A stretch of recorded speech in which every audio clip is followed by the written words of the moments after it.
तर नमस्कार, मी अमृता. तुमचं स्वागत आपल्या नवीन एका व्हिडिओमध्ये. तर आज आली होती मी गावी. कारण की आता आहे ना नवरात्री चालू होणार आहे. मग घरी घट बसणार आहे, त्याच्यामुळे आले होते 2 दिवस आपलं, की घटस्थापना आहे म्हणल्यानं जावं आपलं घरी. मग त्यानंतर आईनं आम्ही आलं होतं, आई-पप्पा आले होते न्यायला. त्यानंतर आम्ही एका हॉटेलवर थांबलो. मस्त असे गरम-गरम वडापाव घेतले होते मुलांना खायला. मुलं वडापाव खात होते. त्यानंतर मी पण आहे ना वडापाव खाल्ल्यानंतर आईस्क्रीम घेतलं पप्पांनी. त्यानंतर चहा घेतला. म्हणजे आईस्क्रीम, चहा आणि वडापाव हे सगळं खाऊन झाल्यानंतर आम्ही लगेच निघालो गाडीकडे, का तर उशीर झाला होता, जायचं होतं घरी. त्यानंतर मग मुलं बसले गाडीमध्ये आणि इथं रेल्वे होती चालू आपली. रेल्वे इथून जाते, आमच्या यवतच्या अलीकडून जाते.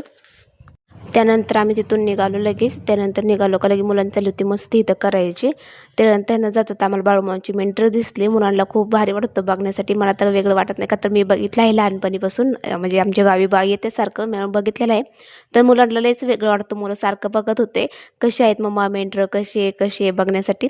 त्यानंतर तिथून पण आम्ही लगेच निघालो. जाता ठरलं की रानातून पण जाऊ. जरा आंब्याची, पेरूची झाडं लावले ते पण बघायचे ते पप्पांना, कसे लावलेत कसे काय. 2-3 दिवस झाले नव्हते गेले तिकडे, त्याच्यामुळं. त्यानंतर आई पण म्हणल्या चला आम्हाला पण जायचं आहे, का तर घटाची माती पण घ्यायची आहे घट बसवण्यासाठी नवरात्रीचे. मग ते पण चालू होतं. मग हे चालू होतं, लगेच आम्ही खाली उतरलो तर बघतो तर काय मस्त अशी टमॅटोची आणि फुलांची झाडं लागली होती, झेंडूची. त्यानंतर आईने माती भरून घेतली घट स्थापना करण्यासाठी. काळी माती लागते त्याच्यामुळं. आणि पूर्ण काळं म्हणजे काळभोर रान आहे, खूप छान आहे.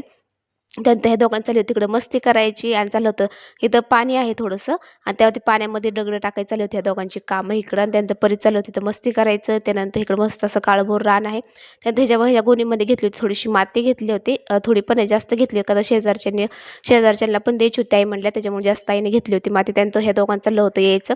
त्यानंतर पुढं बसला हा, कारण त्याला गाडी चालवायची आतापासून, म्हणजे निघल्यापासून चाललं होतं बाबा मला पण गाडी चालवायची, बाबा मला पण गाडी चालवायची आहे. मग पप्पांच्या मागच लागला होता तो, मला पण चालवायची, मला पण चालवायची. मग पप्पांनी त्याला मस्त असं पुढं बसवलं, सांगत होते पप्पा कसं असं चालव, असं चालव, तसं चालव, हे चालव, ते चालव, हे असं चाललं होतं. तर असं होतं माझा छोटासा व्हिडिओ. आवडता लाईक, कमेंट, सबस्क्राईब नक्की करा. भेटू नेक्स्ट